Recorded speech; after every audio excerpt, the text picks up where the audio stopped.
choices, and what is the one thing that we should be taking into consideration when we pick our own food for the day, or when we pick the meal that we want to have each day so that our body's nutritious, so that we're healthy, and that we can be super productive.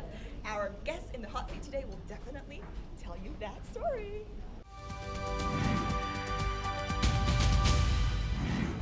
Here comes the second episode of IELTS Face-Off. We will follow our charming host Phoebe Chen to the kitchen and face off the master chef Ngô Thanh.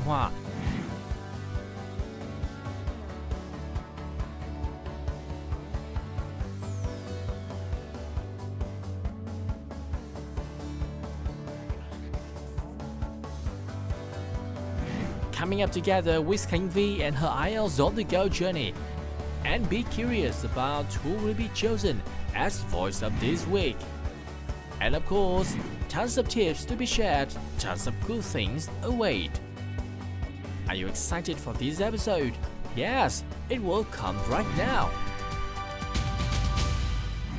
Who better to talk to me today than Mr. Ngô Thanh? Hi, Em. How are you? I'm good. So, Anh Hoa, tell me a bit about, why did you choose to now be in the food business? It's a wonderful journey for me. In the past, I work with and I always dealing with the food business. But I think the deep inside me, which is I love food. And I cooked when I was young. So when I had the opportunity to step out and, kind of like get closer, then yes, let's go for it and let's try. Was your family ever against the fact that you wanted to switch your career? My mom she's the person always support me.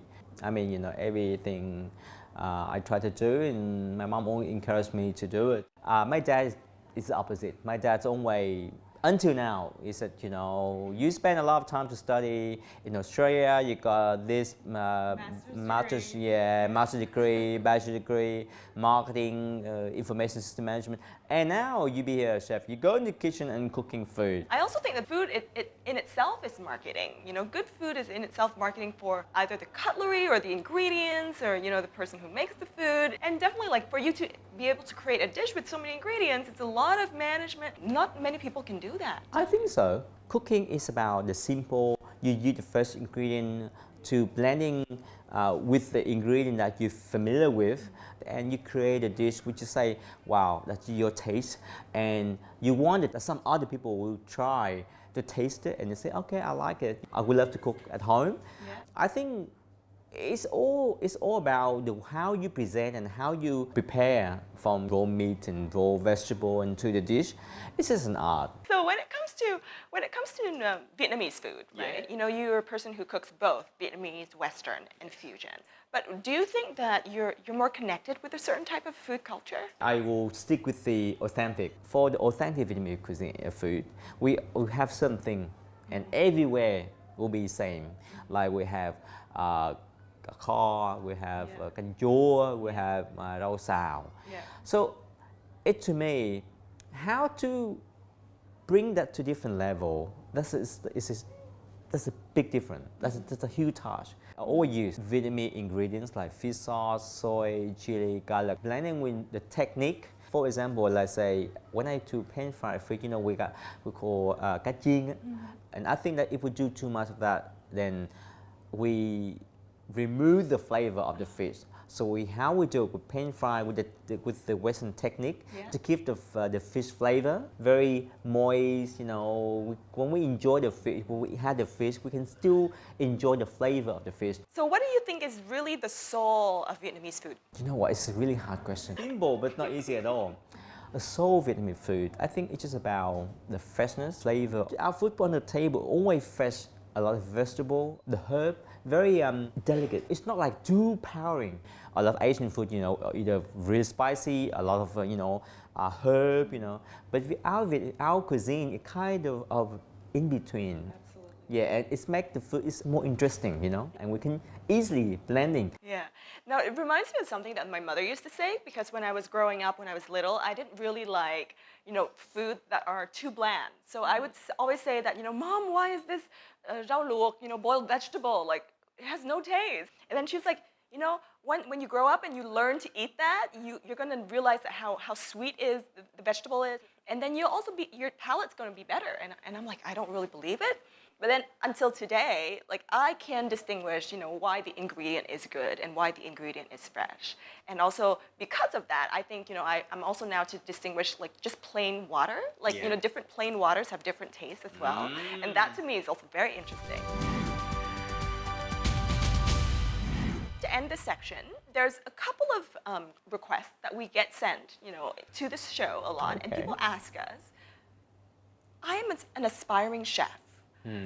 What should I do? Should I quit my school? Should I quit my job to go and become a chef? I think you know what, we always should be thinking carefully. Don't make decision when you emotion. You think, oh yeah, that person is great on the TV. Yes, I want to become a chef.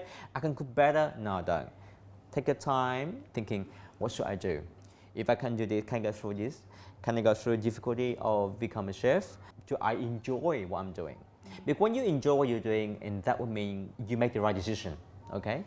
To me, the most important thing for a chef is the basic education. You need that basic knowledge to be able to build your career and to be able to learn something different in the future. Of course, a lot of young kids, they have to drop out of school early because certain reason. But then they will find difficulty. I have that experience with some team I work with. Some kids say, I don't know how to use the computer, I don't understand who we're talking, I can't work with a foreigner chef. See, you lose the opportunity. And some other kids, they have the opportunity because they can speak English, they know the computer, they have a basic knowledge, then they can learn faster. So I always recommend, look, you gotta have that basic. Absolutely. So thanks a lot for your talk. And I'd love to invite you to our next section, which is our IELTS challenge section. And in the IELTS challenge, we're going to get to see a lot more of your chef skills and also some of your chef knowledge. And of course, to also teach some of our audience very, very good vocabulary to use in your IELTS exam or in your English speaking. So next up is the IELTS challenge.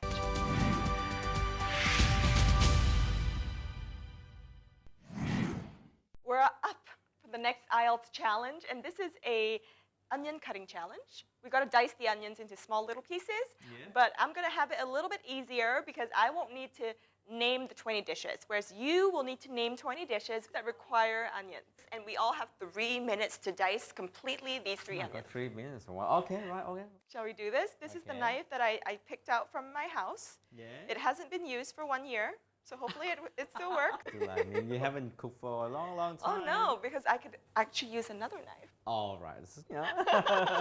All right, so All right. ready? Yes. Get set, go. Vietnamese phở, stir-fried beef, chicken salad. What else? We have bún also. Bún, yes. Thank you. Okay. Bánh canh, chả cá lá vọng. Oh yes. We have canh chua, cá kho. Pasta. Pasta, yes. Onion soup, French onion soup. Pizza. Pizza, yes. Onion Mì rings. Quảng. How many we have already? 13 already? 12. Oh, 1 minute left. That's a multitask. It's not that easy, huh?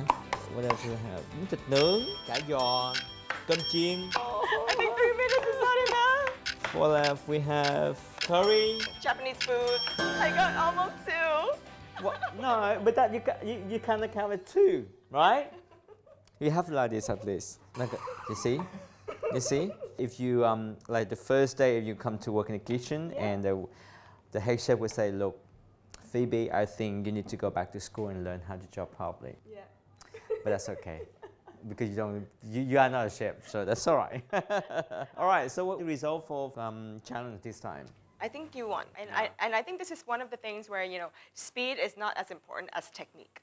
Yeah. Before we end your section, before we say goodbye to you, can you maybe share with us in the audience, if you were to describe yourself and your life in one spice, what spice will that be? Ginger. Ginger. Càng già càng cay. But I love ginger because I think my life, my journey went through, it's like a ginger, up and down, got bitter with something we didn't get through. But ginger is always have a bit spice, but it's a very fine flavor. And when you cook the food with ginger always bring up the flavor. It's beautiful. With the sweet dish or the hot dish or cold dish, ginger gives you such good hint. I love ginger. That's great. Well, it's so great to speak to you today. And I have to go back to the studio right now. Thank you. All right, we're going to continue to the next section, which is our talk with the British Council expert. Next on IELTS Face-Off, we will get back to the main studio with Phoebe and Face-Off Oliver Holmes, IELTS experts from British Council. Khánh Vy was set her next stop of IELTS On the Go journey at Lê Hồng Phong High School for Gifted. See how well the students here face off with English and the IELTS exam. We will find out right now. Hey guys, welcome back to the studio, and we're here with Oliver Holmes, who's going to be sharing with us a couple of tips to ace our IELTS exam. So welcome again. Thank you. It's good to be back again. Yeah, it's great to see you as well. Now the topic today is on food. Food is something that we're so familiar with, that we all love, right? So are you a food addict? Do you love food? I love food. I hope I'm not an addict. Being addicted to anything is obviously bad. But yeah, I love food. And I would say I'm a bit of a foodie. Meat, veggies, carbs, fats, milk, take your pick. Which one I love the most? I think all humans are programmed to love fat.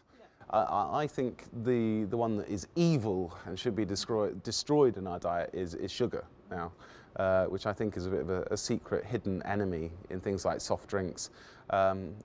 Maybe I'm wrong.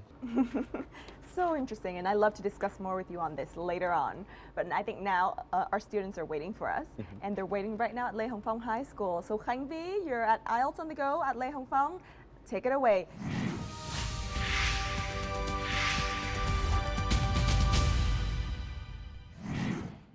Hi guys, I'm Khánh Vy, and I'm currently here in Lê Hồng Phong High School for the Gifted, and which is formerly known as Perisky High School.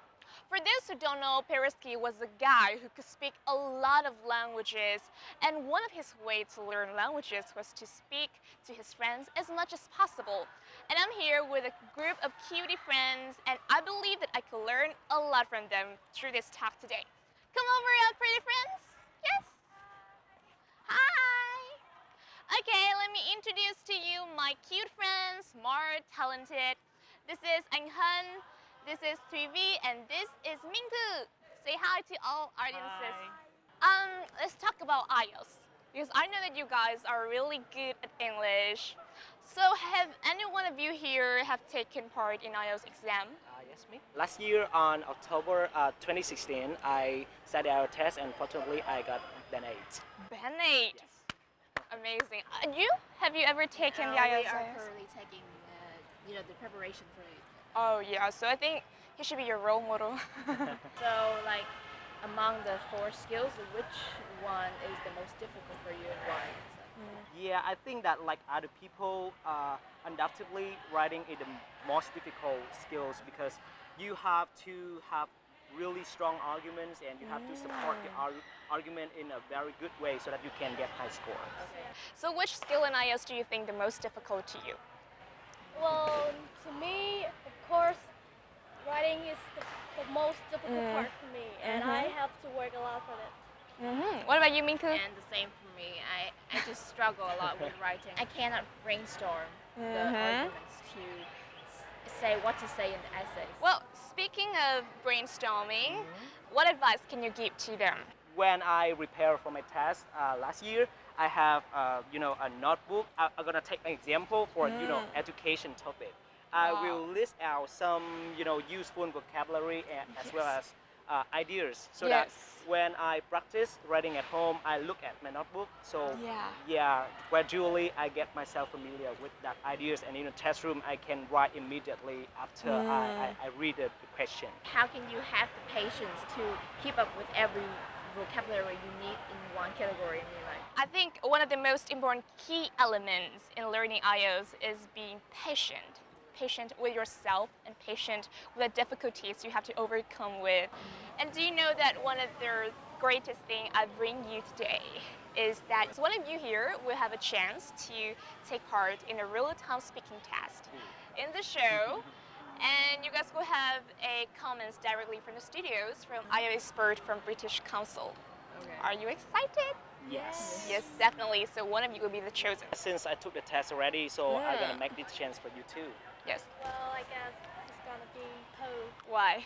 She's one of my best friends and she's really good in English, and I want to give the chance to her. And So will we, say something to our little cutie candidate here? Okay, good luck and keep Yes. your hat. Good luck. High five. I believe you can do it. Fighting. And she's super excited to start. So are you ready for IELTS Face-Off?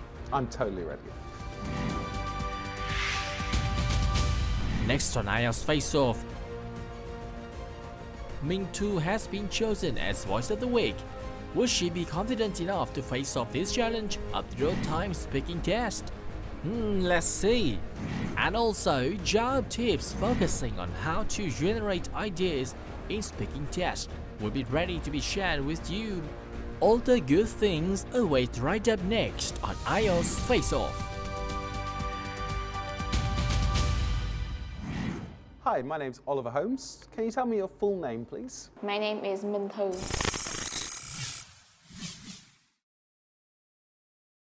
Okay, let's start by talking about your free time. What do you enjoy doing in your free time? Well, in my spare time, I like to read books a lot.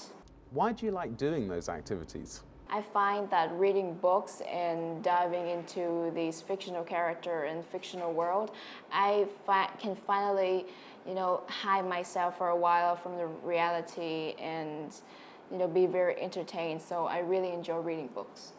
Okay, we're going to move on to part 2, and I'm going to give you a topic. I'd like you to talk about it for 1 to 2 minutes. Here's the topic. I'd like you to describe a dish that you like.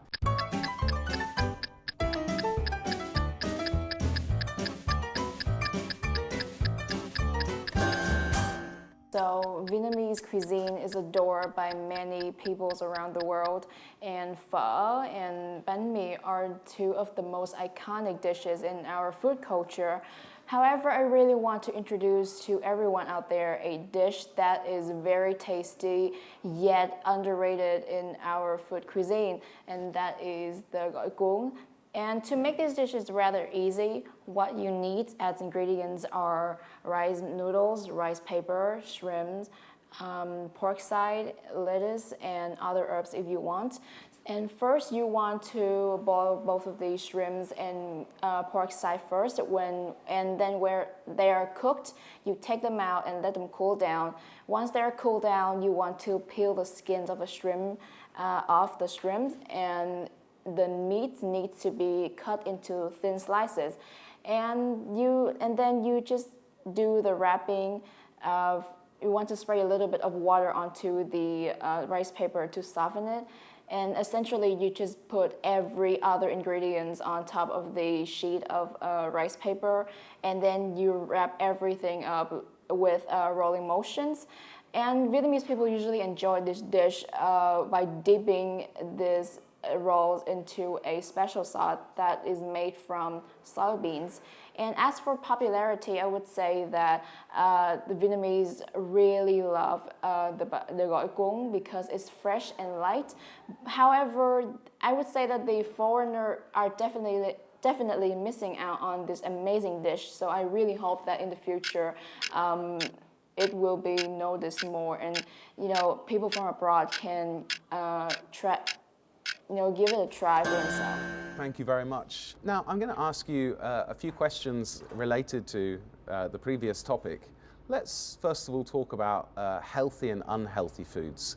Do you think people in Vietnam are knowledgeable generally about healthy and unhealthy foods? Well, people nowadays are having access to media like television and newspaper, and they are also given the education from school or workplace. I would say that Vietnamese are generally are able to distinguish between what food will do good to their health and what food will not. Thank you very much. That's the end of your face-off test. Thank you very much. Wow. She should be coming She's out now. coming. Hello, lady. How was the test? I guess it was okay, I guess. Are you curious about what will the experts say about your performance? I mean, like, I want to, get to know what I did good and what I didn't perform well in the rooms. So I'm curious. I'm really curious. Okay, so just check it out. What do you think about Tu's performance? I thought that her fluency was generally good. She kept on speaking at all points, and her lexical resource was great. In terms of her grammar, she used a really great range of grammar. There were some very occasional mistakes with things like articles. She talked about the foreigners, the education, and we just want to hear foreigners, education. And pronunciation was generally great. I just heard one really typical pronunciation error that happens a lot in Vietnam, and that is nowzaday instead of nowadays. It's a very common mistake, but please stop making it. Now's the day. Nowzaday, yes. Nowadays. But overall, absolutely great. Congratulations, Mingtu, you are the best. You are so amazing. See, a lot of positive evaluation from expert. We're proud of you. Flowers. Wish you the best in the real IELTS exam in the future. Okay. Yes. Thank you. And guys, I'm so glad to have a chance to meet a lot of my friends. They are so talented, they're smart, and always they stay humble and always try for something better, something bigger. So, who will be the next on my IELTS on the Go journey? Are you excited? So don't forget to watch the next episode. And now, back to the stage. Now let's move on to something that I think a lot of Vietnamese students struggle with. The majority of the students are very worried about generating ideas. And we're going to talk about generating ideas in the tip section today. So guys, before I talk further to Oliver, let's take a look at a short clip on the tips, and tips section. Let's see what you have to learn this time.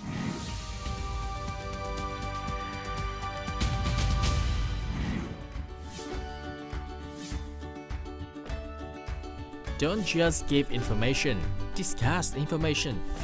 There are 4 main ways to generate ideas. Example, benefits, popularity, discuss the opposite. When stuck, talk about the past. When I was small, when I was a child, in my childhood, are useful phrases to start.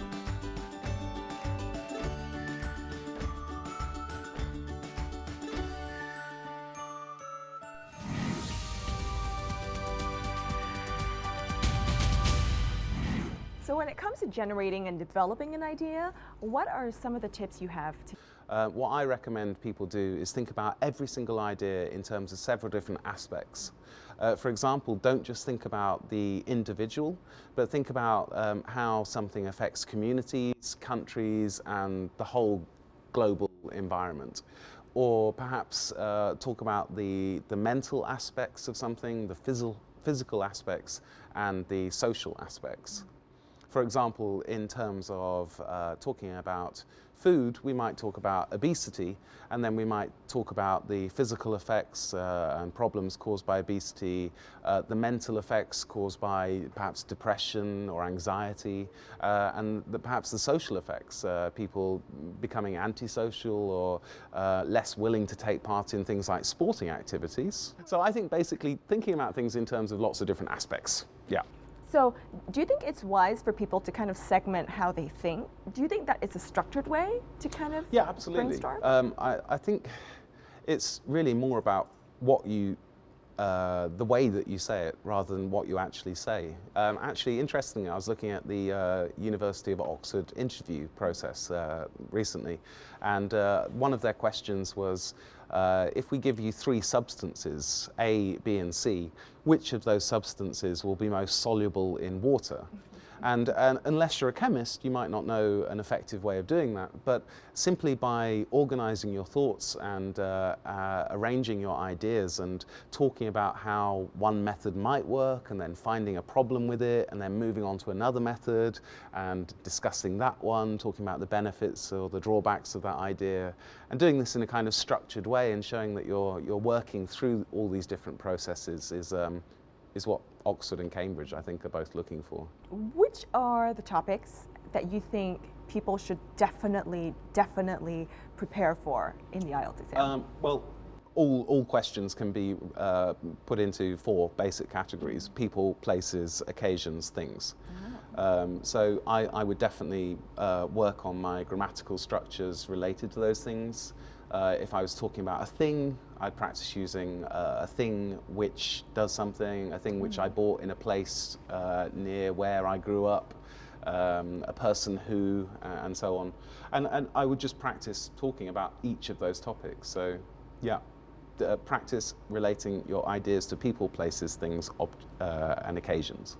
That's very helpful, very helpful. Guys, I think, that's a very, very important tip. If I were you, I would definitely jot those 4 categories down and really brainstorm as to which are the tiny minor categories within those big categories. Thank you so much, Oliver, for coming by. Yeah, thank you. Guys, I hope you really learned some tips with regards to food as a topic, and also, with regards to coming up with new ideas and really developing that idea. As always, we have so many more resources for you available online. Go onto our webpage, go onto our YouTube, go onto our Facebook, and really just interact with us. There's a lot of free resources there. The tips are all there. A summary of all of these episodes are all there. So make full use of it. All right, thanks so much, Oliver. Thank you. Thank you. Nowadays, we've seen so many foodies appearing on Instagram, appearing on Facebook, having food blogs of their own. But food is really something I consider super intimate. And we eat it every day, we come into contact with it every day, and we're also familiar. We need it to survive. But talking about food, to make food really an interesting topic, that's something that's going to be my challenge to you to also practice and learn. And I hope that food has inspired you today. And of course, I hope that you're all super healthy so that we can work hard and we can really just succeed together. All right, that's it for me this time. Join me again, as always, on IELTS Face-Off. I'll see you again. Ciao, ciao, ciao. Oh, so tired. Oh, thank you. Ooh, look at this. Thank you. Wow, this is an amazing treat. Look at this. Okay, so this is literally cream. It's cream, but it is actually fat. Okay, but it's actually carbohydrates. But in order for you to make carbohydrates super fluffy and moist, you need the fat. Delicious. I don't really care actually about the fats, proteins, and carbohydrate concentration. All I care about is food is great, gives me energy, and this is something that's good to indulge once in a while. So I'm gonna go indulge now. Hope you guys